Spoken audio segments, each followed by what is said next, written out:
বাৰিষাৰে বৰষুণে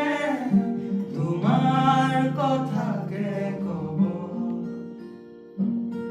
অভিমানী প্ৰতি খোজে নিয়ৰ কণা সৰাব এখনি প্ৰণয়ৰে নৈ তেজে তেজে আছে নবৈ ছুটিকে